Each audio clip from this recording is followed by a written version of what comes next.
Assalamualaikum warahmatullahi wabarakatuh. Kami dari kelompok 17 pada kesempatan kali ini akan memenuhi tugas post-test. Ya, sebelumnya perkenalkan diri terlebih dahulu. Saya Alvin Maulana Pasya dengan NIM D600-200-001. Kemudian rekan saya. Perkenalkan, saya Rehan Aljawi dengan NIM D600-200-036. Oke, selanjutnya saya akan menjelaskan tentang modul 1, yaitu yang pertama poin A, ya tujuan dari program input barang itu untuk memudahkan dalam mengecek suatu ketersediaan barang agar cepat mendapat informasi mengenai stok barang yang tersedia secara aktual. Ya, kemudian program kasir sederhana. Tujuannya itu untuk mempermudah pencatatan penjualan barang agar barang yang sudah terjual itu dicatat di toko. Ya, selanjutnya itu Python. Nah, Python merupakan salah satu bahasa pemrograman yang populer di Indonesia. Python itu juga merupakan salah satu bahasa pemrograman yang dapat melakukan eksekusi sejumlah instruksi interpretatif multiguna secara langsung dengan metode OOP dan merupakan salah satu bahasa populer yang berkaitan tentang data science, machine learning, dan Internet of Things atau IoT. Ya, selanjutnya itu ada kelebihan dan kekurangan dari Python. Yang pertama itu kelebihannya. Python bahasa pemrograman yang mudah dipelajari. Python menganut konsep OOP, Object Oriented Programming. Kemudian coding yang dibuat dalam bahasa Python itu mudah dibaca. Terus Python juga mampu dijalankan di sistem operasi seperti Windows, Linux, bahkan Macintosh juga bisa. Selanjutnya itu ada kekurangan dari Python. Kekurangannya itu kecepatan dalam menjalankan aplikasi. Terus yang kedua itu ada tidak banyak yang menggunakan bahasa pemrograman Python pada developer yang berpengalaman dibandingkan dengan Java. Terus kemudian juga terlalu tinggi menggunakan konsumsi memori intensif text. Nah, selanjutnya itu saya akan menjelaskan tentang algoritma. Nah, algoritma itu sebuah step by step atau prosedur jalannya program yang akan dibuat nantinya. Sehingga sebelum buat program itu kita harus paham algoritmanya terlebih dahulu itu akan seperti apa. Nah, ini kemudian flowchart. Nah, flowchart adalah suatu bagan dengan simbol-simbol tertentu yang menggambarkan urutan proses secara mendetail dan hubungan antara suatu proses instruksi dengan proses lainnya. Ya, kemudian saya akan menjelaskan tentang skrip pengulangan dan pengandaian. Nah, ini ada pengulangan while. Nah, pengulangan while ini maksudnya itu input barang tidak sama dengan done, maka pengulangan akan terus berlanjut. Nah, kemudian ada juga for. For ini barang mengambil di barang AY. Jadi mengambil di daftar barang AY. Terus selanjutnya ada tipe data. Nah, tipe data itu ada yang ini. Ini itu jadi string menjelaskan karakter atau angka dari yang barang ini. 1, 0, atau berapa. Nah, biasanya itu tandanya di menggunakan ini, petik 2. Terus ada juga yang ini, dictionary. Dictionary ini maksudnya yaitu data untayan yang menyimpan berbagai tipe data berupa pasangan penunjuk dan nilai mengambil dari list operator. Terus selanjutnya saya akan jelaskan tentang operator. Nah, operatornya ini apabila yang kita maksud ini, nah variabel input barang sebanding dengan yang ini, maka akan muncul print x onic. Terus kemudian ada juga yang total harga. Ini tambah sama dengan dictionary yang ada. Oke, selanjutnya modul 2.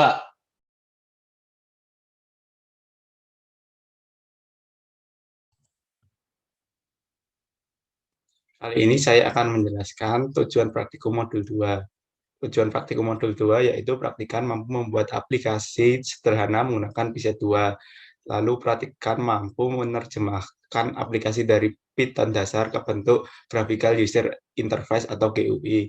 Yang ketiga praktikan mampu menerjemahkan algoritma dan flowchart menjadi aplikasi menggunakan Python GUI dengan Python 2. Lalu yang B, GUI. GUI merupakan Graphical User Interface atau biasa disebut antarmuka pada sistem komputer.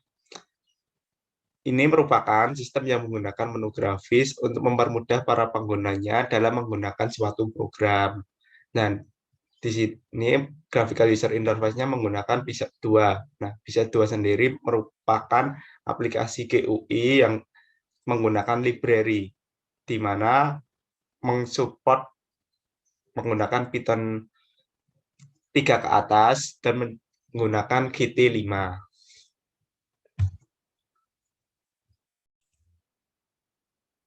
Ya, di sini saya akan menjelaskan program pada menu utama. Di program menu utama ini akan menghubungkan ke desktop karyawan, daftar produk, dan perhitungan gaji dan perhitungan keuntungan. Nah, ini fungsi dari menu utama. Algoritmanya untuk masuk ke yang lainnya gimana? Nah, pada tabel kiri ini ada sebuah script dari menu utama. Nah, ini ada keys buttonnya, keys button. Jika kita memilih daftar produk, nah kita akan berpindah atau memanggil save product yang ada di bawah. Nah, di mana save product sendiri akan mengambil file retailer dan mengimport kelas retailer. Dan kemudian retailer tersebut akan ditunjukkan di program GUI Python 2 ini.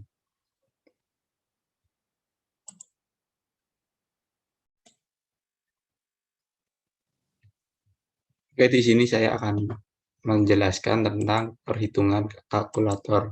Nah, di sini ada aset, jumlah masuk kerjanya misal 10. Nah, 10, langsung aja diklik hitung. Nah, di sini gajinya Asep adalah 1.500.000. Bagaimana perhitungannya? Di sini jumlah masuk itu akan mengambil jumlah masuk variabelnya, dan gaji perharinya itu merupakan 150.000. Nah, di sini pajaknya 5%. Gajinya itu merupakan jumlah masuk kali gaji per hari. Gaji per hari 15.000 sama dikali jumlah masuk. Nah, kemudian karena terkena pajak, maka gaji dikurangi pajak per 100 dikali gaji. Nah, pajaknya adalah 75.000. Kemudian setelah hasil perhitungan ini, maka akan muncullah gaji bersih yang berdasarkan gaji dikurangi pajak.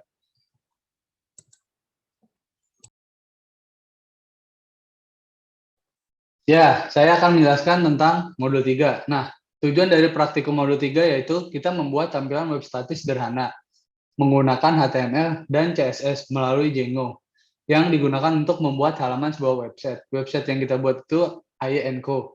Nah, kemudian dapat diakses melalui internet atau secara offline. Nah, kita menggunakan CSS itu agar webnya terstruktur rapi. Nah, selanjutnya itu penjelasan membuat project dan add. Yang pertama itu kita jalanin CMD atau command prompt dengan cara run as administrator. Terus habis itu kita pastiin dulu kalau Django-nya itu udah terpasang dengan cara pip please pada command prompt tersebut kita ketik. Nah, terus selanjutnya itu kita buat sebuah project dengan nama dan di lokasi directory yang kita mau. Kita bisa tulis Django strip admin start project modul 3. Nah, terus masuk ke dalam directory modul 3 pada CMD. Terus kita coba dengan cd modul 3. Kemudian tulis python manage.py run server untuk dapat menjalankan servernya. Nah, selanjutnya itu poin C, yaitu penjelasan membuat template HTML dan CSS di project atau di app. Yang pertama itu kita menambahkan template pada setting.py di bagian template supaya direktori template dapat diketahui. Selanjutnya, membuat folder templates di dalam project dan menyimpan file HTML di dalamnya. Terus kita buat file views.py di dalam project dan tambahkan script pada views.py. Terus pada URLs itu urls.py diberikan tambahan. Terus yang terakhir itu buat tampilan modul 3.html. Kalau CSS itu kita membuat folder static, terus kita kemudian itu membuat file CSS, terus selanjutnya itu kita panggil kelas-kelas HTML dan tampilkan layout-nya. Nah, selanjutnya yang poin D, penjelasan script HTML dan CSS.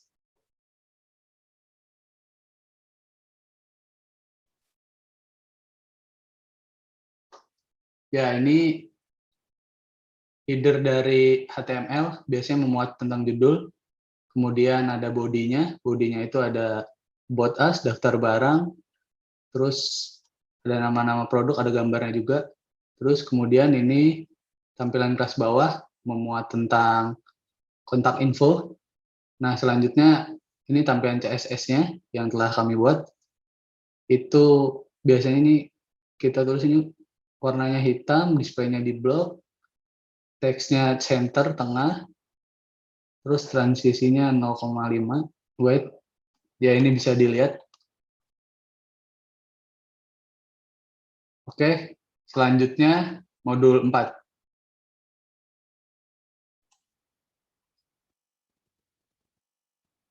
Modul 4, yaitu website dinamis dengan Django. Tujuan praktikum dari modul 4 ini yaitu mengenal dan mengetahui cara kerja website dinamis, mampu membuat database dan tabel pada MySQL, lalu mampu memanipulasi data di dalam tabel. Database merupakan kumpulan dari data yang saling berkaitan antara satu dengan yang lainnya, baik tersimpan di perangkat keras, baik offline maupun online. Di database ada tabel, field, dan data. Tabel merupakan sebuah sekumpulan kolom, dan field merupakan elemen-elemen dari tabel. Lalu ada data. Data merupakan sekumpulan-sekumpulan fakta. Manfaat dari database sendiri adalah CRUD, create, read, update, dan delete. Create yaitu membuat data, read yaitu membaca data, update itu mengupdate data atau memperbarui data, dan delete adalah menghapus data.